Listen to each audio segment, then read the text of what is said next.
On se trouve sur les hauteurs du village de Cormicy, au massif de Saint-Thierry. C'est la région la plus extrême nord de la Champagne. On a créé un petit vignoble en 2009. Quand je dis un petit vignoble, c'est un petit jardin de vigne de 3 hectares. Par lequel on a pris la directive de travailler qu'en biodynamie bio.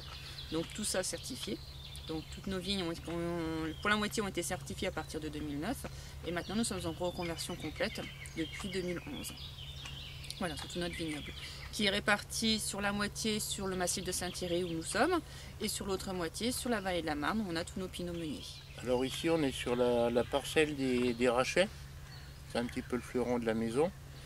C'est une vigne qui a 50 ans. Et je dis c'est un peu le fleuron de la maison parce que c'est là où j'ai fait la première année des tests en biodynamie sur cette parcelle-là. Et après 3-4 années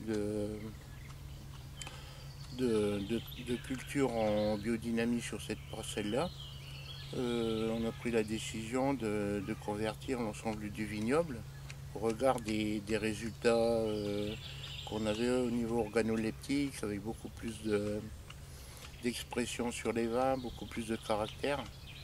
C'est un peu cette parcelle-là qui nous a décidé à travailler en bio. Et à la suite de quoi on s'est fait contrôler, certifier depuis 2004. En continuité de notre travail en bio, en agriculture biologique dans les vignes, tous nos vins sont élevés et vinifiés en barriques, foudre, que nous avons dans nos chais.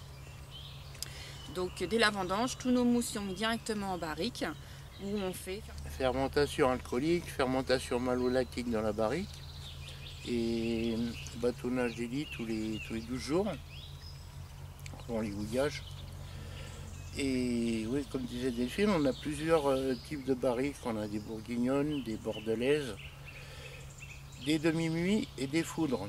Donc là, on va aller dans les chais pour voir la continuité de notre travail, de la vigne vers le vin. Donc à l'heure actuelle, on a un foudre qui nous permet seulement de loger un tiers de la base de la pétréa, parce que c'est une réserve perpétuelle à laquelle chaque année on va ajouter 25% de la nouvelle vendange pour faire l'année suivante. Et donc, on peut seulement loger un tiers des vins en foudre.